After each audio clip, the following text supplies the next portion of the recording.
Good morning, class. Welcome to the third lecture video of ME269 Material Science and Engineering.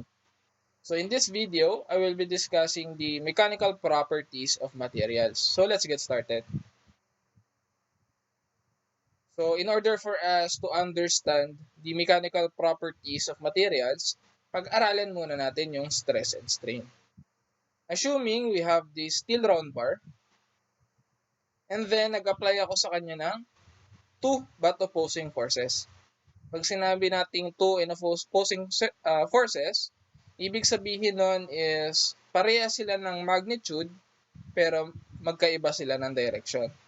So these forces are referred to as uniaxial loading because all the applied loads acts on the same axis. So these forces will tend to make the round bar to stretch. Kapag nag-apply ka ng two opposing forces dyan, may namumuong forces within the material. So that is called internal force. So internal force will develop within the bar to resist the applied force. Kaya pag nag-a-apply tayo ng force sa isang bagay, nahihirapan mo siya i-deform, no? Kasi naturally occurring na merong internal force na nire-resist yung binibigay mong force. So in order for us to expose the internal force, let's make an imaginary cut to the cross-section of our material.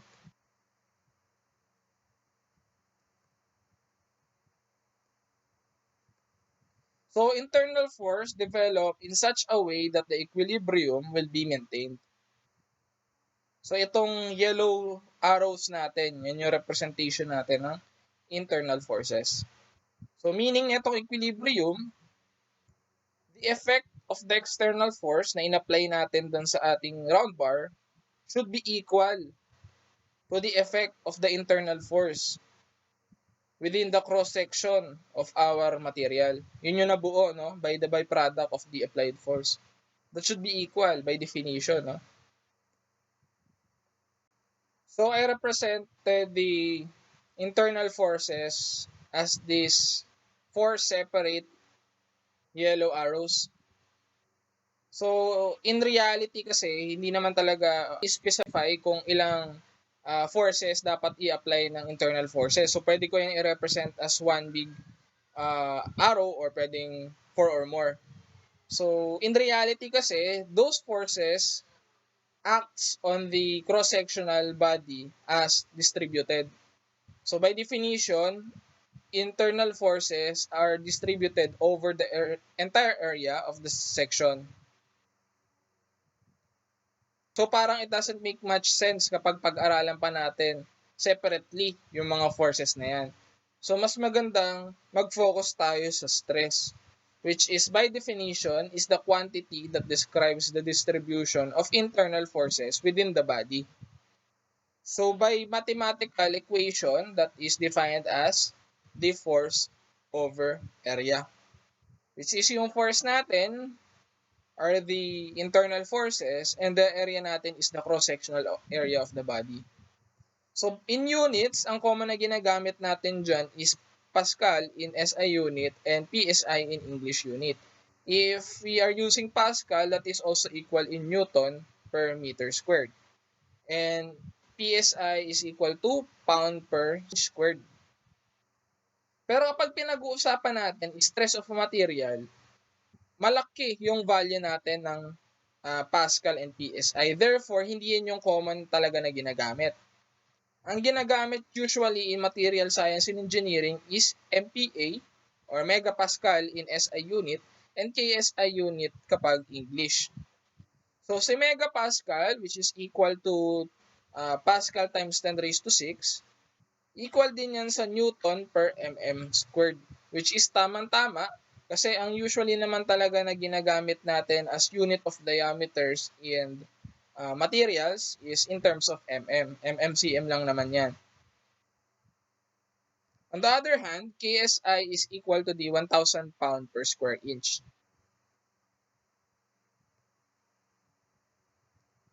Normal stress is a stress that occurs when a member is loaded by an axial force. So kagaya na banggit ko kanina, the example na binigay natin is an axial force because it acts along a same line or uniaxial force, no? So kagaya nito, this is an axial force or tensile force that pulls apart the metal natin. So this normal stress is symbolized by a small letter omega, which is equal to force all over area. The force na natin na ginagamit dito is the force applied to the object. And the area is the cross-sectional area of the material natin. So example, yung material natin is ginawa nating aluminum, in which it has an ultimate stress of 310 megapascal. Pag sinabi nating ultimate stress, pag nag-apply tayo ng stress dito na 310 megapascal, masisira yung aluminum rod natin. Yun ang definition ng ultimate stress.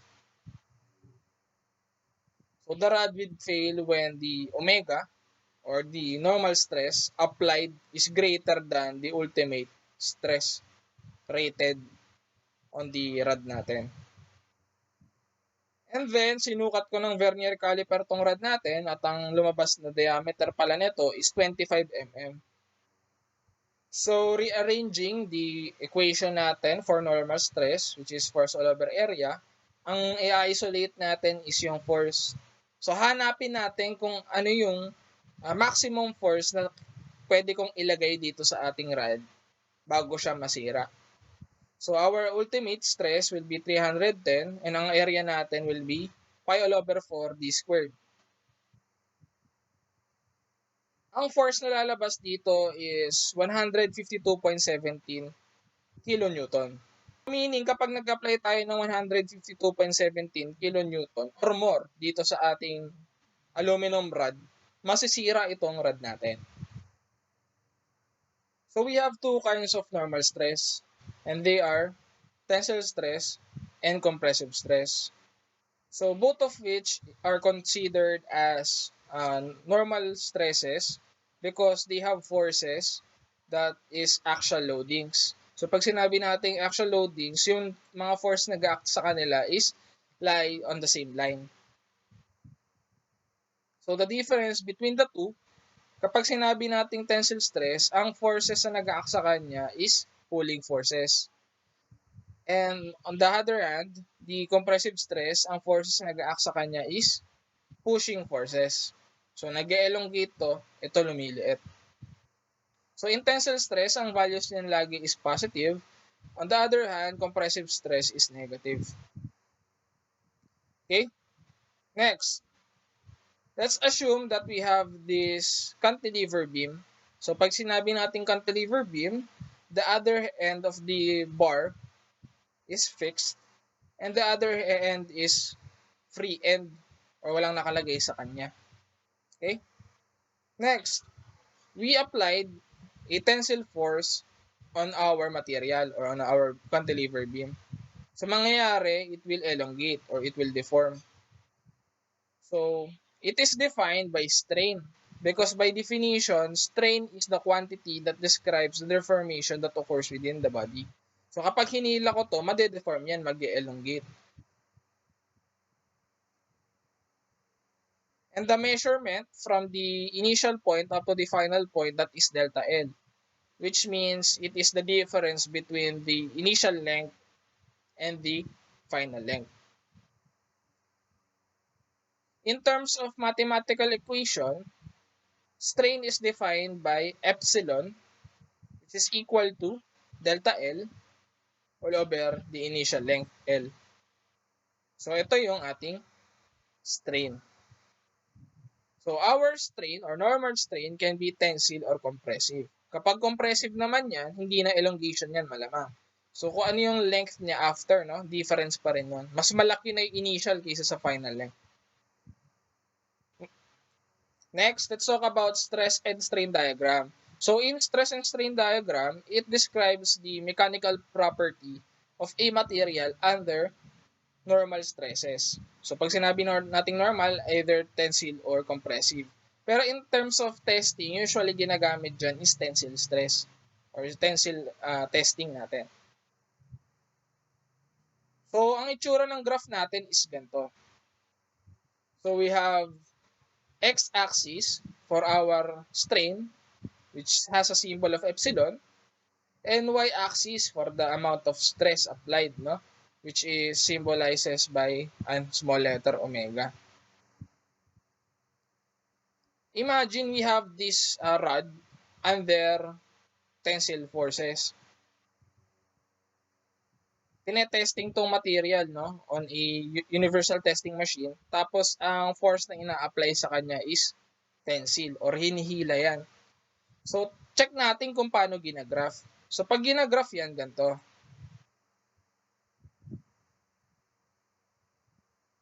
Initially, halos di mo makita yung elongation, no, or deformation sa kanya. Pero nagkakaroon niya ng strain. And the amount of stress applied to the material has a linear relationship with our strain.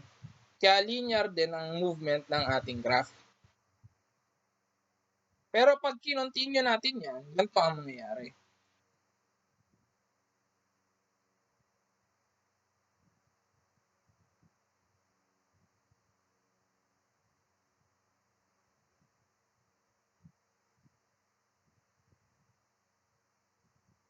So the graph will stop until the material will rupture or masira, no? Magkaroon siya ng failure.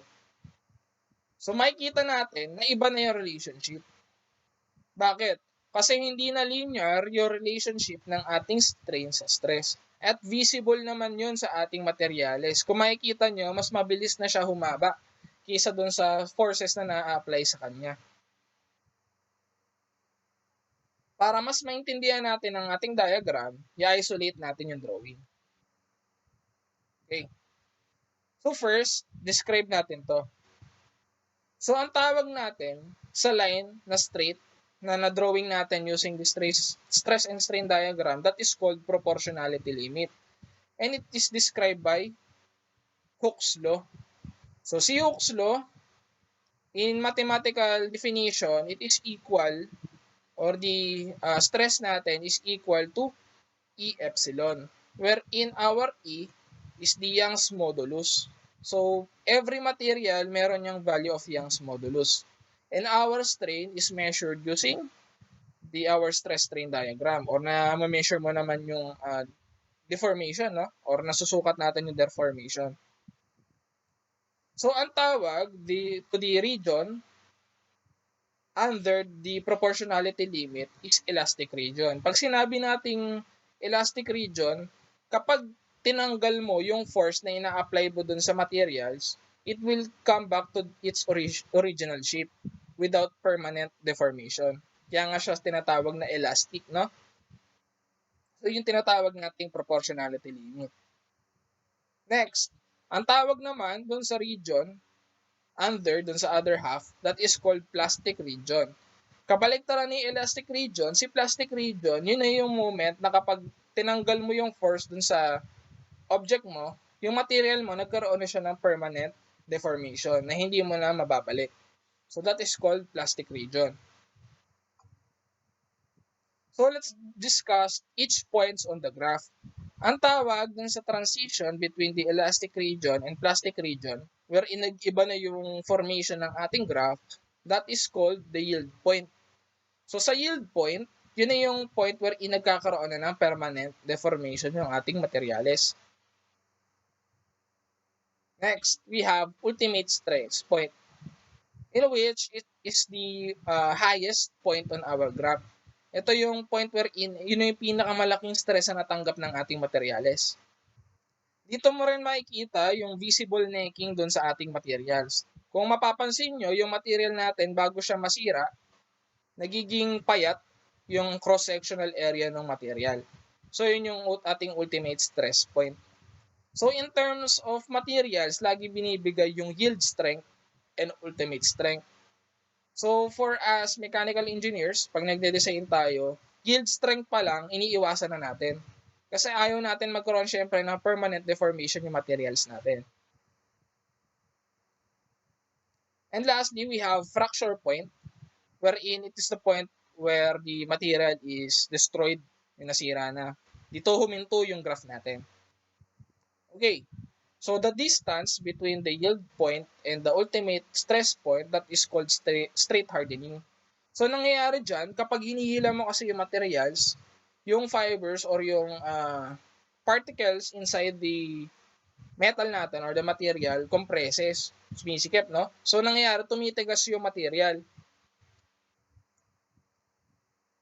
After it reach the final ultimate stress point, nakikita mo na nagkakaroon ka ng necking. Yung nabanggit ko kanina na luminipis yung cross-sectional area sa gitna ng ating object. That is called necking.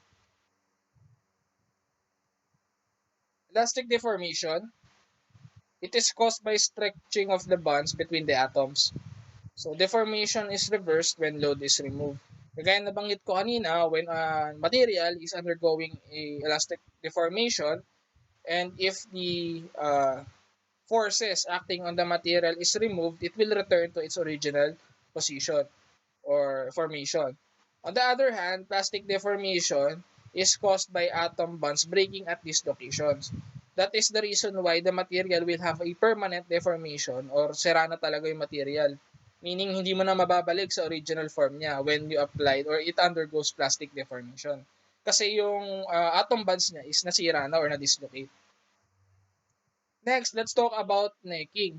Pag sinabi nating necking, that is the mode of tensile deformation where relatively large amounts of strain localize disproportionately in a small region of the material. So, ganito ang itsura niya. The reason for this is majority of the material is anisotropic, meaning hindi pantay-pantay yung formation of the material within the cross-sectional area of the object. So, at a certain point, doon magfo-focus yung stress natin. Kaya nakikita natin na ang material natin is nade-deform at a certain point lang. So, let's talk about important material properties. So, mayroong tatlong important material properties and they are strength, ductility, and toughness, which all of them is defined by the normal stresses natin. So pag-usapan natin, una is yung strength or material strength. So by definition, it is the measure of the stress a material can withstand. So inahati natin yan sa dalawa, yield strength and ultimate strength. So by yield strength, the strength at which a specific amount of plastic deformation is produced, no? So kapag na umabot ka dito sa yield strength and beyond, kapag mas malaki sa yield, kapag mas malaki sa yield strength yung in-apply mong stress, what will happen is magkakaroon na siya ng plastic deformation. On the other hand, ultimate strength, it is the stress at the highest point of the stress strain curve. It refers to the maximum stress it can handle before breaking. So kapag lumagpas ka na sa uh, ultimate strength mo or ultimate stress, what will happen is kapag kinontinue mo pa rin yung pag-apply ng ultimate stress na yon or dinagdagan mo pa, the material will rupture or masasira na. So kagaya rin na nabanggit ko kanina in designing, mechanical engineers, lagi natin tinitingnan muna yung yield strength. Kasi yun yung first line of defense with the material, no? Ayaw natin talagang magkaroon ng permanent deformations. So if nalagpasan yung yield strength, ito na yung abangan mo kasi ayaw mo ring masira yung materials mo. Next, let's talk about ductility. So it is the measure of the ability of material to deform plastically before fracture. So paano natin ma-measure yung ductility ng isang object? So drawing natin muna yung stress strain diagram.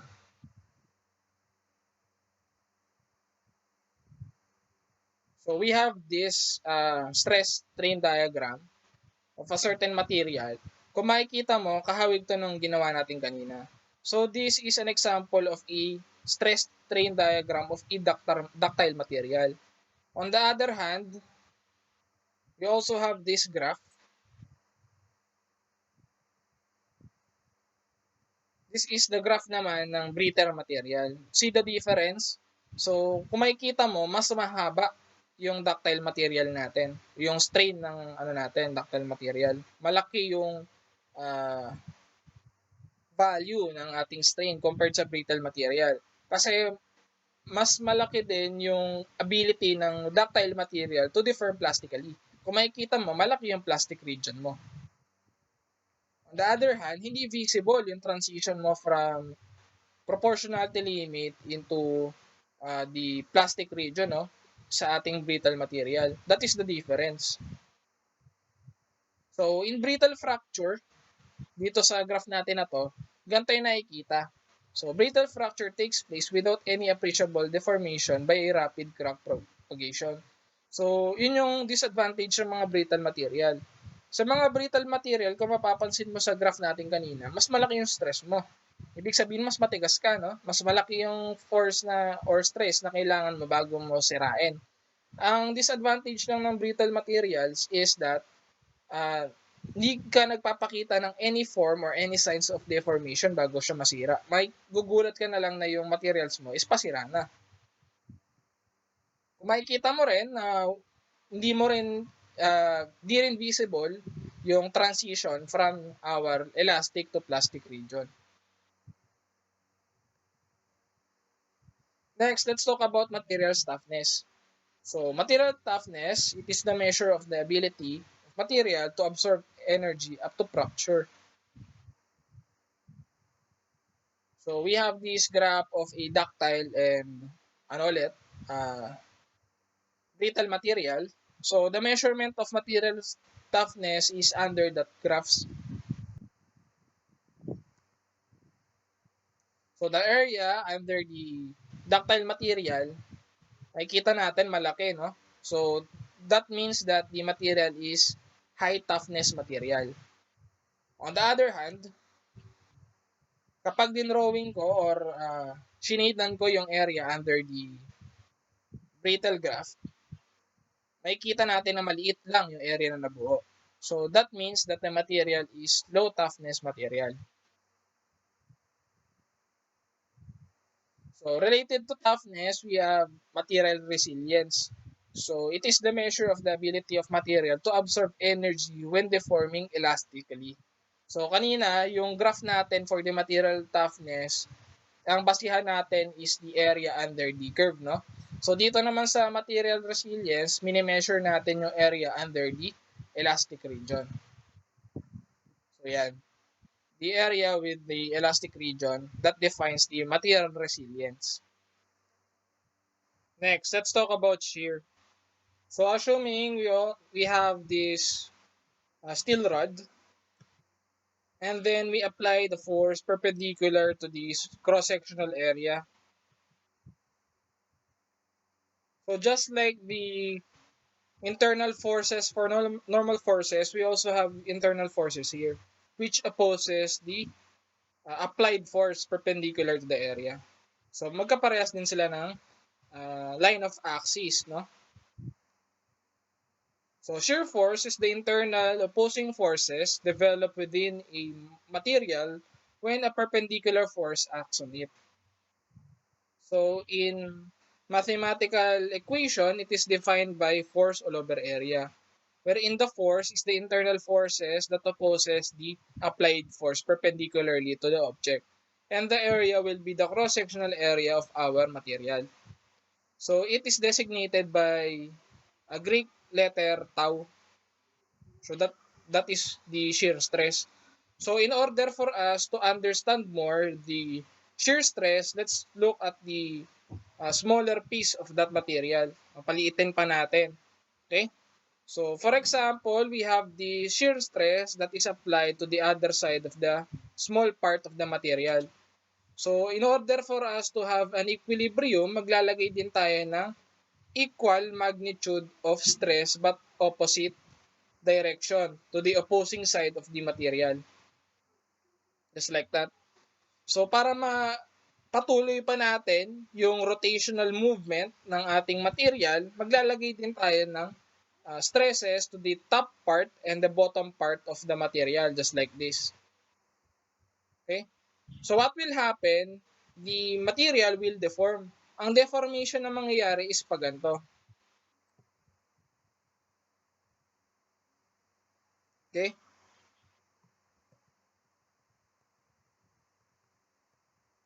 So ang tawag natin dito sa mga stresses na to is shear stresses or designated nga natin by tau. So ang deformation na mangyayari dito sa ating material is parang ganito.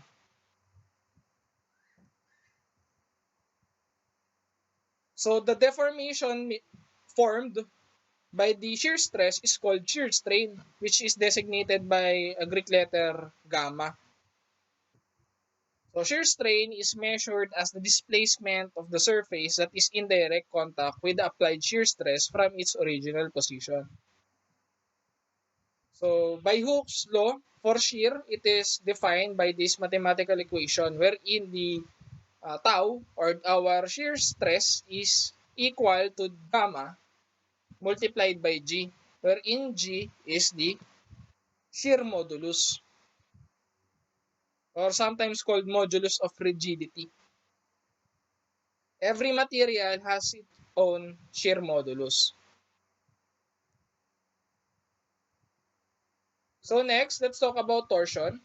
So torsion, by definition, is the twisting of an object caused by a moment acting about the object longitudinal axis. So assuming we have this rod, and then we put a twisting force or torque with the material natin, what will happen is magkakaroon siya ng twisting action. So ang tawag natin doon is torsion. So for example, we have this cantilever object ulit, fixed end and then free end on the other side. Then sa halip na nag-apply tayo ng normal force sa kanya, nag-apply tayo ng twisting force or torsion. So what will happen to the grains is this. Initially, straight line lang yan, no? So pag iniikot ko yan or tinwist ko, mangyayari, madedeform yung initial line natin just like this.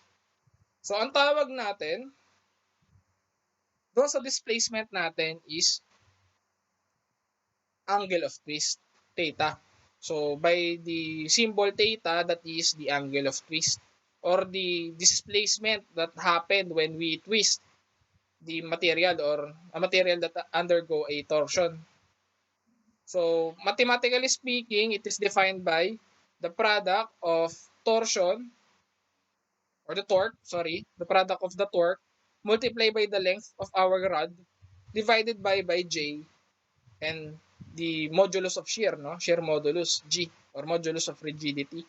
So yung J, tinatawag natin yung polar moment of inertia, which describes a cross-sectional resistance to torsion due to its shape. So for example, we have this hollow bar.